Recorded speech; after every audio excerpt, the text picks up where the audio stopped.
തദ്ദേശ തെരഞ്ഞെടുപ്പ് രണ്ട് ഘട്ട പോളിംഗും കഴിഞ്ഞപ്പോൾ ചില മുന്നണികൾ വലിയ നെഞ്ചിടിപ്പോടുകൂടിയാണ് കഴിയുന്നത്. ചില മുന്നണികൾ എന്ന് പറഞ്ഞാൽ പരമ്പരാഗതമായിട്ട് നമ്മൾ രണ്ട് മുന്നണികളെ പറ്റി മാത്രമേ പറഞ്ഞുകൊണ്ട് വന്നിട്ടുള്ളൂ ഇതുവരെ. LDF, UDF, UDF, LDF. വലത്തെ കാലിലെ മന്തെടുത്ത് ഇടത്തെ കാലിൽ വയ്ക്കും, ഇടത്തെ കാലിലെ മന്തെടുത്ത് വലത് കാലിൽ വയ്ക്കും. ഇതാണ് മുൻകാലങ്ങളിൽ കണ്ടുകൊണ്ടിരുന്നത്. ഈ മന്ത് മാറ്റുക എന്നുള്ള ഉദ്ദേശത്തോടു കൂടി തന്നെയാണ് മറ്റൊരു മുന്നണി കേരളത്തിൽ രംഗപ്രവേശം ചെയ്തത്. മുൻകാലങ്ങളിൽ അത് ഉണ്ടായിരുന്നു, അതൊരു മുന്നണി രൂപത്തിൽ ശക്തിപ്പെട്ട് വന്നില്ല എന്നുള്ളത് നമുക്കറിയാം. ആദ്യകാലത്ത് ഒരുപാട് പേരുദോഷം വാങ്ങിച്ച ഒരു പാർട്ടിയാണ് BJP. വോട്ട് കച്ചവടം ആണ് പ്രധാനമായിട്ടും പറഞ്ഞിരുന്നത്. പിൽക്കാലത്തും അത് തുടർന്നു എന്ന് ചിലരൊക്കെ ഒളിഞ്ഞും തെളിഞ്ഞും ഒക്കെ പറയുന്നുണ്ട്. പക്ഷേ 2014 മുതൽ കേന്ദ്രം BJP ഭരിക്കാൻ തുടങ്ങുന്നതോടുകൂടി കാര്യങ്ങളങ്ങ് മാറി എന്നുള്ളതാണ്. പിന്നെ ഈ പഴയതുപോലെ പലരുടെയും വോട്ട് കച്ചവടം നടക്കത്തില്ല എന്നുള്ളതാണ്. കാരണം കേന്ദ്ര നേതൃത്വത്തിൻ്റെ പ്രത്യേകമായ നിരീക്ഷണം തന്നെ കേരളത്തിലുണ്ട് എന്നുള്ളതാണ്. 14 നരേന്ദ്രമോദി അധികാരത്തിൽ വന്നു. അത് കഴിഞ്ഞ് പിന്നീട് ഇങ്ങോട്ട് നമ്മൾ നോക്കിക്കഴിഞ്ഞാൽ പല സംസ്ഥാനങ്ങളിലും തെരഞ്ഞെടുപ്പ് നടന്ന് BJP വിജയത്തിലേക്ക് എത്തുമ്പോൾ നരേന്ദ്രമോദിയും അമിത്ഷായും പറയുന്ന ഒരൊറ്റ കാര്യമുണ്ട്: ഇനി ദക്ഷിണേന്ത്യയിലേക്കാണ് എന്ന് പലവട്ടം ആവർത്തിച്ചു. അത് പ്രധാനമായിട്ട് ഉന്നം വച്ചിരിക്കുന്നത് കേരളവും തമിഴ്നാടുമാണ്. കേരളത്തിൽ ഒന്ന് മനസ്സിരുത്തിയാൽ നേടാം എന്ന് കേന്ദ്ര നേതൃത്വവും മനസ്സിലാക്കി. ഇപ്പോൾ കേരളത്തിലെ നിയമസഭയിൽ 2016 വന്നു, 21 അത് പാർട്ടി തന്നെ അത് നഷ്ടപ്പെടുത്തുകയും ചെയ്തു. അത് പാർട്ടിക്ക് തന്നെയാണ് അതിൻ്റെ പേരുദോഷം മുഴുവൻ നിലവിൽ നിൽക്കുന്നത്. അത് മാറ്റാൻ വേണ്ടി തന്നെയാണ് BJP കേന്ദ്ര നേതൃത്വം രാജീവ് ചന്ദ്രശേഖറെ ഇങ്ങോട്ടേക്ക് അയച്ചത്. രാജീവ് ചന്ദ്രശേഖർ ഈ പഴയകാല രാഷ്ട്രീയക്കാരുടെ ഒരു രീതിയിൽ നിന്ന് വ്യത്യസ്തനാണ്. അത് മാറണം. പുതിയ കാലത്തിൽ പുതിയ രാഷ്ട്രീയമാണ്, ന്യൂജൻ രാഷ്ട്രീയമുണ്ട്. അതായത് ഒരു ഡെവലപ്മെൻറ്റ് പൊളിറ്റിക്സാണ് പുതിയ തലമുറ ഇഷ്ടപ്പെടുന്നത്. അത് CPM ആണോ, കോൺഗ്രസ് ആണോ, BJP ആണോ എന്നുള്ളതല്ല. വികസനം എവിടെ വരുന്നുണ്ടോ അവിടേക്ക് അവരുടെ മനസ്സ് മാറുന്നു എന്നുള്ളതാണ്.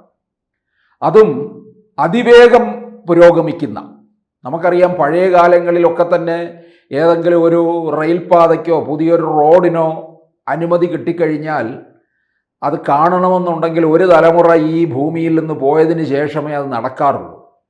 ആ കാലമൊക്കെ പോയി. ഇതിനൊക്കെ മാറ്റം.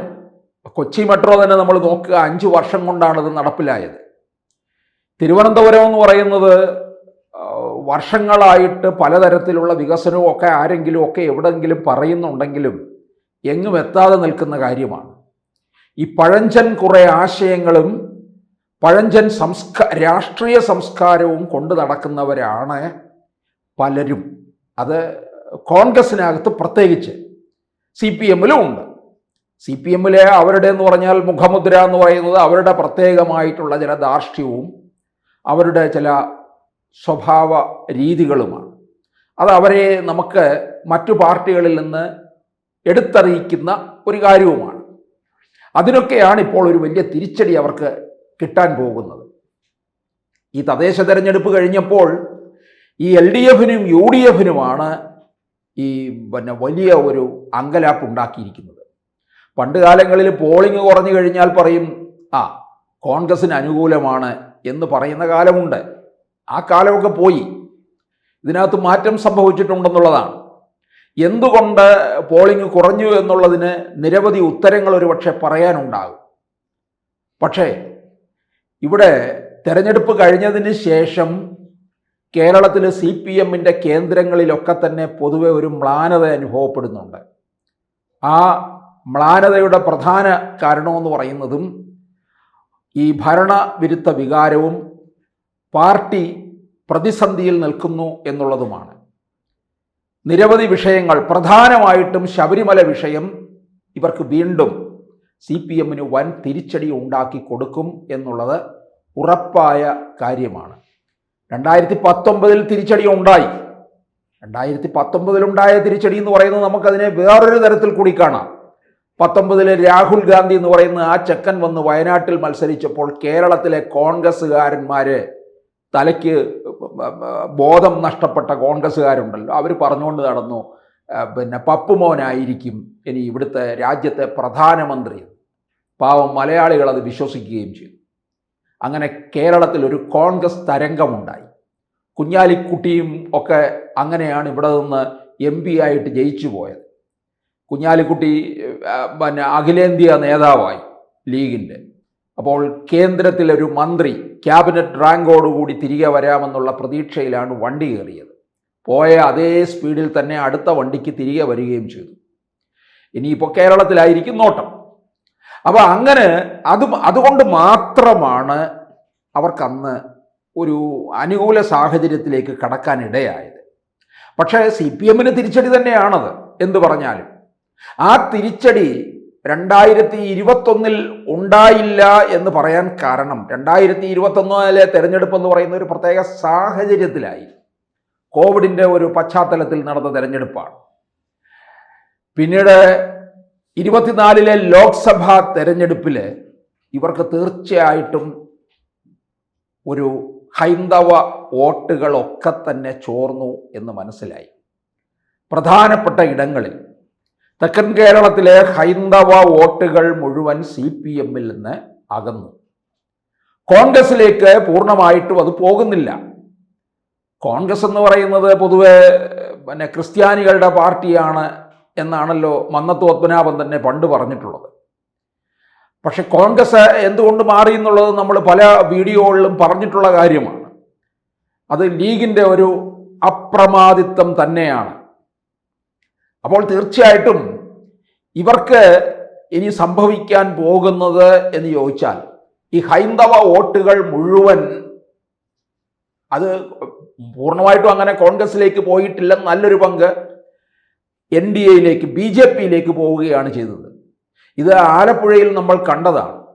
അതുകൊണ്ടാണ് ഇക്കുറി ആലപ്പുഴ ഇവർക്ക് വലിയ ഭയപ്പാടോടുകൂടിയാണ് LDF ആയാലും UDF-ഉം നിൽക്കുന്നത്. UDF-ന് പിന്നെ വലിയ പ്രതീക്ഷയുള്ളത് കേരളത്തിലൊരു ഭരണവിരുദ്ധ വികാരം നിൽക്കുന്നുണ്ട്, അത് മുതലാക്കാം എന്നാണ് അവർ കണക്ക് കൂട്ടുന്നത്. ഭരണവിരുദ്ധ വികാരം നിൽക്കുന്നുണ്ട്, അത് സമ്മതിക്കാം. പക്ഷെ അത് മുതലാക്കാനുള്ള ശേഷി കോൺഗ്രസിനുണ്ടോ എന്നുള്ളതാണ് നമ്മൾ ആലോചിക്കേണ്ടത്. കാരണം കോൺഗ്രസ് എന്ന് പറയുന്നത് ഈ ഇപ്പം രാഹുൽ മാങ്കൂട്ടത്തിലിനെ പോലുള്ള കഥാപാത്രങ്ങളെ കൊണ്ട് നിറഞ്ഞിരിക്കുന്ന ഒന്നായി മാറി. തദ്ദേശ തെരഞ്ഞെടുപ്പിൽ നേതാക്കന്മാർക്ക് അണികളോട് വിശദീകരിക്കാൻ പറ്റാത്ത സാഹചര്യത്തിലേക്ക് കാര്യങ്ങൾ മാറി. രാഹുൽ മാങ്കൂട്ടത്തിലിനെ തുടക്കത്തിലെ തന്നെ എടുത്തു കളഞ്ഞിരുന്നുവെങ്കിൽ ഇവർക്ക് പിന്നീട് ഒരു വിശദീകരണത്തിൻ്റെയും ആവശ്യമില്ല. ഇങ്ങനെയുള്ളവരെ ഞങ്ങൾ ചുമക്കുന്നില്ല എന്നൊരു കാര്യം മാത്രം പറഞ്ഞാൽ മതി. അങ്ങനെ ആയിരുന്നുവെങ്കിൽ ഭരണവിരുദ്ധ വികാരം അതിശക്തമായി ഇവർക്ക് നേട്ടമുണ്ടാക്കിയെടുക്കാൻ കഴിയുമായിരുന്നു. ഇപ്പോൾ ഭരണവിരുദ്ധ വികാരം ഇവർക്ക് നേട്ടമുണ്ടാക്കാൻ പറ്റത്തില്ലാത്ത സാഹചര്യത്തിലേക്കാണ്. കേരളത്തിൽ അപ്പോൾ 2026 ആരധികാരത്തിൽ വരും എന്നുള്ളത് നമുക്ക് ഈ തദ്ദേശ തെരഞ്ഞെടുപ്പിൻ്റെ ഒരു പശ്ചാത്തലത്തിൽ അടുത്ത ദിവസം നമുക്ക് വിശദീകരിക്കേണ്ടി വരും എന്നുള്ളത് ഉറപ്പായിട്ടുള്ള കാര്യം തന്നെയാണ്. തദ്ദേശ തെരഞ്ഞെടുപ്പ് എന്തുകൊണ്ടും ഒരു ഡ്രസ് റിഹേഴ്സൽ തന്നെയായിരുന്നു. കൂടുതൽ വാർത്തകളും വിശേഷങ്ങളും നിങ്ങളിലേക്ക് എത്താൻ ABC മലയാളം സബ്സ്ക്രൈബ് ചെയ്യുക, ബെൽ ബട്ടണും അമർത്തുക.